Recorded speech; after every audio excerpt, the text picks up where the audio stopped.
छोटे बच्चों की मालिश करना हमारे भारतीय परिवारों में एक बहुत ही इम्पोर्टेंट रिचुअल माना जाता है। हालांकि इससे रिलेटेड कई सारे मिथ्स हैं जो कई सदियों से चले आ रहे हैं। तो आज हम बात करेंगे इस वीडियो में बेबी मसाज से रिलेटेड क्या मिथ्स हैं और क्या रियल फैक्ट्स हैं इसके पीछे, और मसाज से सच में कौन कौन से फायदे होते हैं उसके बारे में हम जानेंगे इस वीडियो में। तो आइए इस वीडियो को शुरू करते हैं। इस वीडियो को एंड तक जरूर देखिएगा क्योंकि मैं आपको इसमें हर चीज बताऊंगी कि अपने पर्सनल एक्सपीरियंस के हिसाब से कि हम किस तरह का एनवायरनमेंट क्रिएट करें बेबी के आसपास कि वो उसको एंजॉय करे। तो जो सबसे पहला मिथ है बेबी मसाज से रिलेटेड वो ये है कि खूब रगड़ रगड़ के खूब जोर जोर से मसाज करने से बच्चा एकदम हट्टा कट्टा पहलवान हो जाता है। तो ऐसा बिल्कुल भी नहीं है। अगर ऐसा होता तो कोई भी इंसान दुबला पतला या फिर कमजोर नहीं होता। ये भी एक मिथ है कि मसाज करने से हड्डियां और मसल्स मजबूत होती हैं। ऐसा बिल्कुल भी नहीं है। हड्डियां और ये जो मसल्स है, हमारी मांसपेशियां हैं, वो मजबूत बनती हैं हमारे खान पान से। तीसरा मिथ जो बेबी मसाज से रिलेटेड है कि पैरों में, बच्चों के पैरों को अगर हम जोर से खूब एकदम दबा दबा के मसाज करें तो पैर सीधे हो जाते हैं। ये भी एक मिथ है। बच्चों में ये होता है कि जब वो छोटे होते हैं तो उनका पैर थोड़ा सा कर्व होता है, लेकिन वो समय के साथ, उम्र के साथ धीरे धीरे खुद ठीक हो जाता है। अगला जो मिथ है मालिश से रिलेटेड वो ये है कि बच्चों की नाक को अगर हम खूब अच्छे से इस तरह से दबा के या जो भी है उठा करके उसके शेप को हम चेंज कर सकते हैं, नाक को सुंदर कर सकते हैं। अगर वो चपटी है तो मालिश करने से उठ जाएगी। ऐसा बिल्कुल भी नहीं होता है। हमारे चेहरे की बनावट या जो भी है, आंख, नाक, ये सब चीजें जो है वो जीन्स पे डिपेंड करता है, पेरेंट्स पे डिपेंड करता है कि बच्चे के माँ बाप कैसे हैं, और भगवान ने उसको जैसे बना के भेजा है वो वैसा ही दिखेगा। आपके मसाज करने से उसके नाक का शेप चेंज होने वाला नहीं है। अगला जो मिथ है वो ये है कि कान और नाक में तेल डालने से उसकी सफाई होती है। ये बिल्कुल भी गलत है। होता क्या है इसके जस्ट अपोजिट कि तेल जो है वो चिपचिपा होता है, उसमें धूल मिट्टी ये जो है गंदगी है वो चिपकती है जाकर के, तो उससे बच्चे का कान और नाक और गंदा होता है। अब बात करते हैं आखिरी मिथ की, उनके निपल्स को प्रेस करना मसाज के दौरान। लोग क्या बोलते हैं कि निपल्स में जो वाइट वाइट डिस्चार्ज होता है, दूध निकलता है, उसको बेबी के, छोटे बेबी के निपल्स को प्रेस करके निकालना चाहिए। ये बहुत ही गलत प्रैक्टिस होती है। ऐसा हमें बिल्कुल भी नहीं करना चाहिए। लोग वही है कि आधी अधूरी जानकारी या ठीक गलत जानकारी होने की वजह से ऐसा करते आए हैं और आज भी कर रहे हैं। तो हमें इन सब चीजों को तुरंत ही रोकना चाहिए। असल कारण ये होता है कि बच्चे के निपल्स में या चेस्ट एरिया में जो आपको स्वेलिंग देखने को मिलती है या जो भी आप वाइट डिस्चार्ज की बात कर रहे हो, वो इसलिए होता है कि जब छोटा बेबी अपने माँ की कोख से बाहर आता है तो उसके बॉडी में कुछ माँ से जुड़े हॉर्मोन्स आ जाते हैं, जिसकी वजह से आपको ऐसा लग सकता है कि उसका जो सीना है, जो छाती है, थोड़ी सी उसमें स्वेलिंग है, निपल्स में स्वेलिंग है। तो ये उसके कारण होता है जो कि समय के साथ खुद ब खुद ठीक हो जाता है। उसमें हमें कुछ भी करने की जरूरत नहीं है, ना उसमें किसी दवा की जरूरत है, ना ये सब निपल्स वगैरह दबाने की जरूरत है। प्लीज बच्चों को टॉर्चर करना बंद करें इस तरह से। तो ये बेबी मसाज से रिलेटेड कुछ मिथ्स थे जो मैंने आपसे शेयर किए। और अगर हम इस तरह से जोर जोर से रगड़ रगड़ के बच्चे का मसाज करते हैं, उसको रुला रुला के मसाज करते हैं, तो कई बार ऐसा होता है कि बच्चों की जो हड्डियां होती हैं वो भी डिसलोकेट हो जाती हैं, खिसक जाती हैं, सरक जाती है अपनी जगह। तो मसाज करने के लिए जो सबसे जरूरी चीज है वो ये है कि आप जिस भी जगह पे, जिस भी रूम में बच्चे का मसाज कर रहे हैं वो वार्म होना चाहिए, ठंडा बिल्कुल भी नहीं होना चाहिए। तो आप खिड़की दरवाजों को बंद कर लें ताकि कहीं से हवा ना आए, बच्चे को ठंड ना लगे, क्योंकि मसाज के समय हम बेबी के सारे कपड़े उतार देते हैं तो उसको ठंड बिल्कुल भी ना लगे। और अगर ठंड का मौसम है तो आप हीटर जला सकते हो, थोड़ी दूर पे बेबी से थोड़ा सा आप दूर रखो। हीटर जला करके भी आप रूम को थोड़ा सा गर्म कर सकते हो। मसाज के लिए दूसरी जो सबसे जरूरी चीज है वो है तेल, कि हम कौन से तेल से मालिश करें। ये भी क्वेश्चन आता है माओं के मन में। तो आप कोई भी तेल यूज कर सकते हो जो बच्चे को सूट करे। वैसे तो बच्चों के डॉक्टर यानी कि पीडियाट्रिशियन जो है वो कोकोनट ऑयल रिकमेंड करते हैं, क्योंकि कोकोनट ऑयल लाइट होता है, वो सेफ होता है, उससे एलर्जीज वगैरह ना के बराबर देखने को मिलती हैं। हालांकि मेरे बेटे को स्किन एलर्जीज होती थी स्टार्टिंग में, जब वो न्यू बॉर्न था, मतलब 1 महीने या उससे कम का था, तो उसको लोशन से मालिश करने के लिए डॉक्टर ने कहा था। जो भी हम लोशन उसके लिए यूज करते थे, बॉडी लोशन, उससे ही उसका मैं मसाज कर देती थी।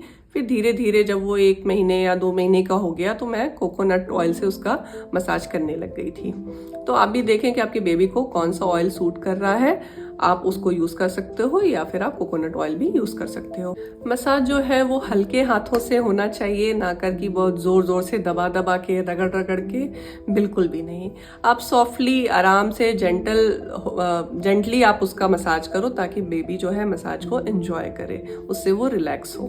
मसाज करते समय आप एक बात का ध्यान जरूर रखें, जो बच्चों के यहाँ पर सॉफ्ट स्पॉट होता है, यहाँ पे सर पे आप जब टच करोगे तो वो थोड़ा सॉफ्ट सा रहता है, उस पर आप प्रेशर ना डालें मसाज करते समय। अगर आप ऑयलिंग करनी है, हेड मसाज करना है तो हल्के हाथों से आप थोड़ा थोड़ा मसाज करो, इस स्पॉट को छोड़ करके वहाँ बिल्कुल भी प्रेशर ना बनाए, क्योंकि काफ़ी नाजुक होता है। वो धीरे धीरे समय के साथ अपने आप जो हेड है वो उसका हो जाता है हार्ड, लेकिन काफ़ी टाइम तक वो उसी तरह से सॉफ्ट रहता है, तो उसको छूने की कोई ज़रूरत नहीं है। आप चाहो तो जो भी मसाज रूम है जहाँ पर आप बेबी का मसाज कर रहे हो, थोड़ा सा एक सूदिंग एनवायरनमेंट बनाने के लिए, एक अच्छा सा माहौल बनाने के लिए आप कोई गाना वगैरह प्ले कर सकते हो, या खुद आप गा करके अगर सुना सको तो आप गा करके भी बच्चों को सुना सकते हो।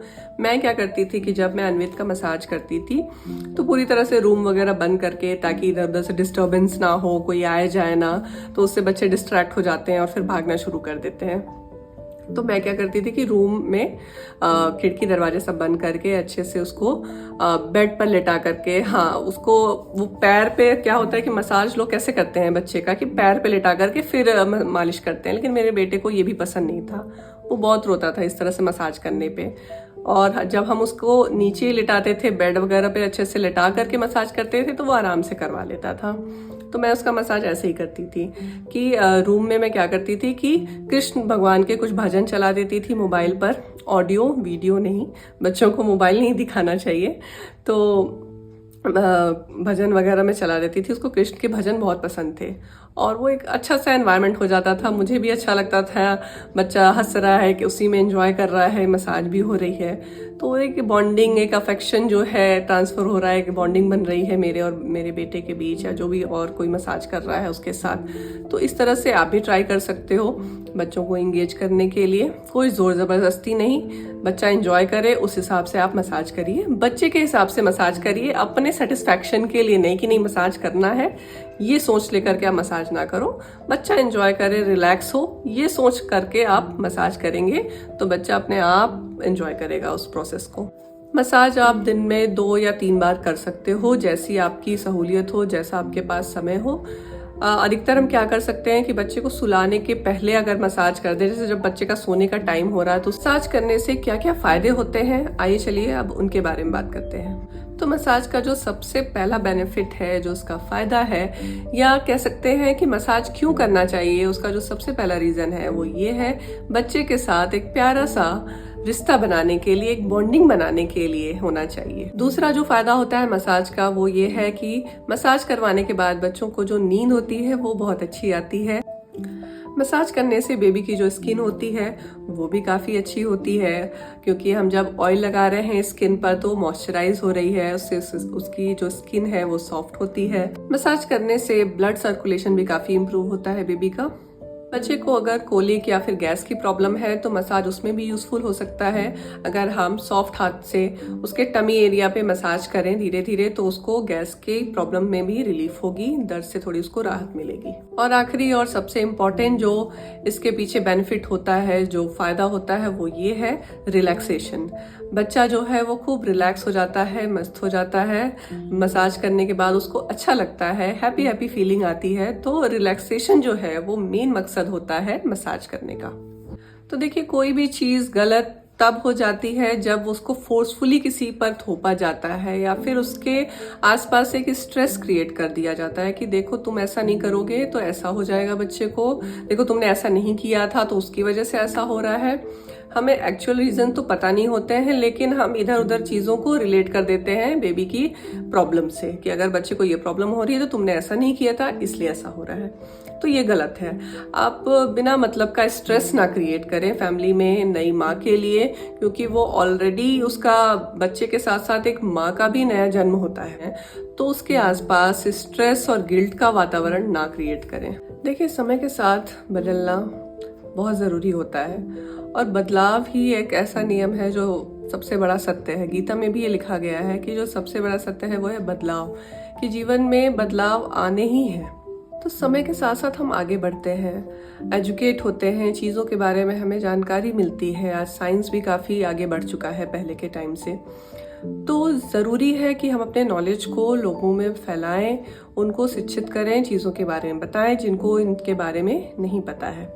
तो बात आती है कि सुनते ही नहीं है बड़े बुजुर्ग जो होते हैं घर के, वो अपने ही नियम कानून लगाने में लगे रहते हैं कि हमारे टाइम पे तो ऐसा होता था, तब तो कुछ नहीं हुआ, हमारे टाइम में तो हमने ऐसे ही किया है, हमने इतने बच्चे पाले हैं, वगैरह वगैरह चीज़ें सुनने को मिलती हैं। कोई बात नहीं, थोड़ा सा पेशेंस रखिए। मैं ये बात कर रही हूँ हमारे जनरेशन के बारे में, जो आजकल के लोग हैं या फिर मेरे जनरेशन के लोग हैं, जो नई माएँ हैं, उनसे मैं बात करना चाहती हूँ ये। तो यहाँ पर हमें पेशेंस के साथ साथ एम्पैथी की भी ज़रूरत होगी। एम्पैथी मतलब कि हम सामने वाले की भी भावनाओं को समझें, उसकी सोच को समझें कि जो वो बातें आपको बोल रहे हैं या समझाने की कोशिश कर रहे हैं वो क्यों कर रहे हैं, कहाँ से आ रही हैं, इसके पीछे क्या कारण है। तो इसके पीछे का कारण ये होता है कि हमारे घर में जो बड़े बुजुर्ग हैं उनकी जनरेशन अलग है, वो एक अलग टाइम पीरियड से आ रहे हैं, उनकी एजुकेशन अलग थी, उनकी सराउंडिंग अलग थी, आसपास के लोगों से उनको जो जानकारी मिली है वो वही आप तक पहुंचाने की कोशिश करते हैं या वही तौर तरीके वो अपनाने की कोशिश करते हैं। तो वो भी कहीं ना कहीं गलत नहीं है पूरी तरह से। उनकी जितनी जानकारी है, जितना उनका एजुकेशन है, जितनी उनकी सोच समझ है, वो उसके हिसाब से चीज़ों को डील करते हैं, उस हिसाब से बच्चों से रिलेटेड आपसे एक्सपीरियंस शेयर करते हैं। लेकिन हमें चाहिए कि अब जो है आज के टाइम पर हमें चीज़ें पता चल रही हैं, हर चीज़ के पीछे अब हम लॉजिक देखते हैं कि क्या सही है क्या गलत है। जरूरी नहीं है कि वो चीज़ सदियों से चली आ रही हो तो वो सही ही हो सकता है उस टाइम पर लोगों को उतना उस बारे में जानकारी ना हो, चीज़ें साइंटिफिकली उतनी प्रूवन नहीं थी उस समय। अब हमारे पास हर चीज़ के पीछे का रीज़न पता है। तो देखिए, जब हम छोटे थे, अनएजुकेटेड थे, तो हमें पढ़ाने लिखाने वाले कौन है? हमारे पेरेंट्स ही हैं। उन्होंने इस दुनिया के तौर तरीके सिखाए, आगे बढ़ना सिखाया, हमें अच्छी एजुकेशन दी। तो अब ज़रूरत है कि अगर हमारे पेरेंट्स को हमारी ज़रूरत है कुछ नॉलेज के लिए, कुछ एजुकेशन के लिए, कुछ आधी अधूरी अगर उनके पास जानकारी है तो उनको उसके बारे में पूरी जानकारी देने के लिए तो ये हमारी जिम्मेदारी बनती है। उन्होंने अपनी जिम्मेदारी को बखूबी निभाया, आपको इस लायक बनाया कि आप हर चीज़ के पीछे अब लॉजिक देख सकें, क्या सही है क्या गलत है। वो क्षमता आप में पैदा हुई उस एजुकेशन की वजह से, उनकी परवरिश की वजह से।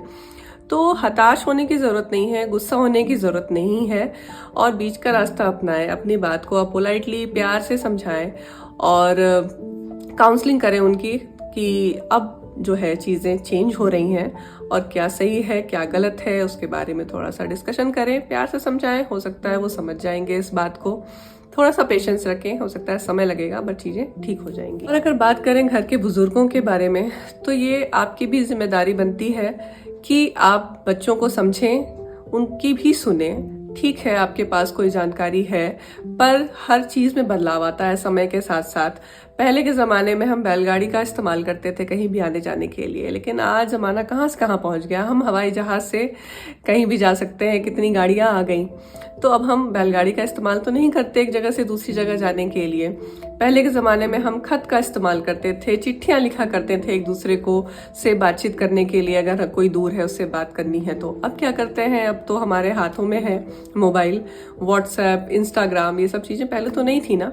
लेकिन समय के साथ साथ टेक्नोलॉजी डेवलप हुई, चीज़ें बदली हैं, हम आगे बढ़ रहे हैं, तो तौर तरीकों में भी बदलाव आ रहा है। तो इस तरीके से आप रिलेट करके इन चीज़ों से भी आप रिलेट कर सकते हो कि जिस तरह से हम बाकी चीज़ों में आगे बढ़ रहे हैं, तो इन जो बच्चे के रख रखाव से भी चीज़ें हैं, अगर उसमें कहीं बदलाव लाने की ज़रूरत है तो उसमें बदलाव लाएं, बदलाव लाने की कोशिश करें। तो यहाँ पर जनरेशन की बात हो रही है, तो मैं अपना पर्सनल एक्सपीरियंस आपके साथ शेयर करना चाहूँगी।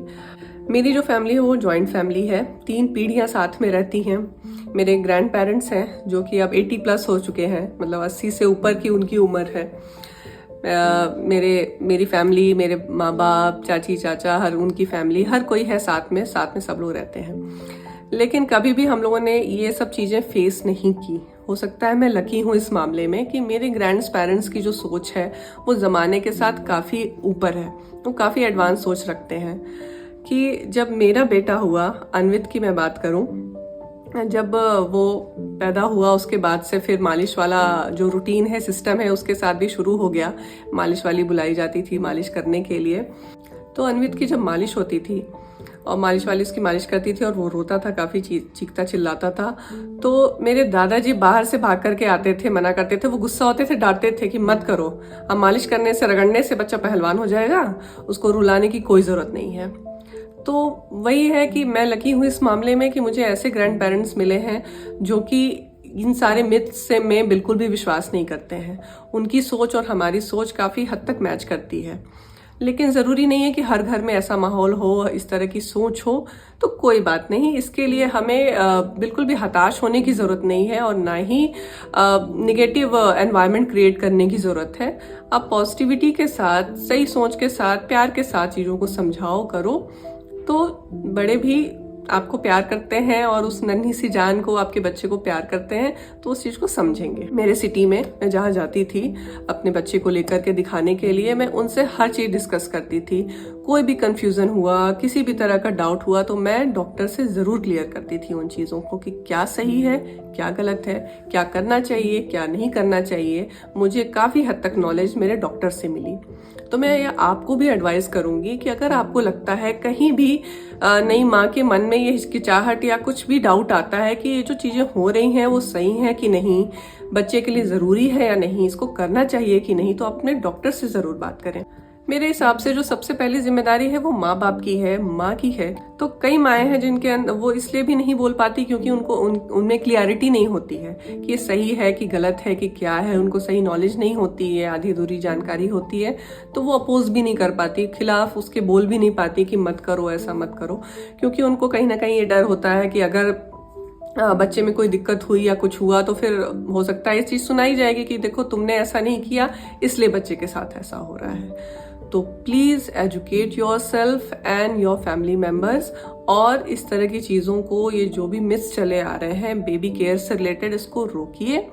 और ये पहला वीडियो था बेबी मिथ्स से रिलेटेड, बेबी केयर से रिलेटेड जो भी मिथ्स हैं उससे रिलेटेड। आगे कई सारे वीडियोस आने वाले हैं क्योंकि ये मेरे दिल के बहुत करीब है। ये जो सेक्शन है, ये जो टॉपिक है, मेरे दिल के बहुत करीब है क्योंकि मैं खुद एक माँ हूँ, मैं खुद उस स्टेज से गुजरी हूँ और जहाँ तक हो सकेगा मैं आपकी मदद करना चाहती हूँ कि ये चीज़ें जो हैं वो बस अब इस जनरेशन तक ही रुक जाएं, ये आगे ना जाएं। ये जो भी मिथ्स हैं, बस बच्चे को और टॉर्चर ना सहना पड़े।